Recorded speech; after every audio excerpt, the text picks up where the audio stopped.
सुखदेव सिंह गोगामेडी जी ने कई आंदोलन किए जो किसी से छिपे नहीं है। उसमें कभी विधानसभा का घेराव हुआ तो कभी बड़ी बड़ी सभाएं हुई हैं।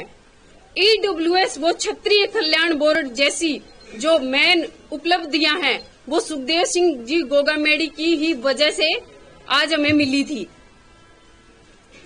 सुखदेव सिंह जी गोगामेडी ने राष्ट्रीय राजपूत करनी सेना को 22 प्रदेशों में फैलाया, तो ये भी एक बहुत ही बड़ी उपलब्धि है। और मैं सरकार से हाथ जोड़ के विनती करना चाहती हूँ कि या तो आप हमारी मांगों पे ध्यान दीजिए, हमें जो हमारी मांग है उनके प्रति आप कोई भी फैसला लीजिए जल्दी से जल्दी, क्योंकि तुरंत प्रभाव से करेंगे हम वही मान्य करेंगे, अन्यथा मुझे 3 मार्च को पैदल न्याय यात्रा पर निकलना पड़ेगा। तो वो सरकार की जिम्मेदारी होगी अगर कुछ भी ऐसा वैसा होता है, क्योंकि मैं सर्व समाज को जैसे मैंने 5 दिसंबर को बुलाया था वैसे ही मैं सर्व समाज को फिर से आग्रह करूंगी और सर्व समाज को फिर से अपने साथ लेकर के खड़ी होंगी।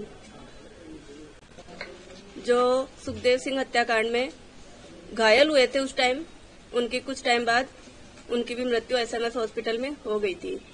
मेरी यह है कि अगर हमारी शर्तें माननी नहीं थी तो फिर वहां पे हमें प्रॉमिस क्यों किया गया। और मेरे भी 2 छोटी बच्चियां हैं, एक 2 साल की है, एक 5 साल की है, और मेरे घर में सिर्फ एक मैं ही हूँ। सास ससुर एजेड हो चुके हैं और ससुर जी भी 4th स्टेज के कैंसर पीड़ित है, तो मुझे घर चलाना है, तो मैं उनको छोड़ के कहीं बाहर कमाने जा नहीं सकती हूँ।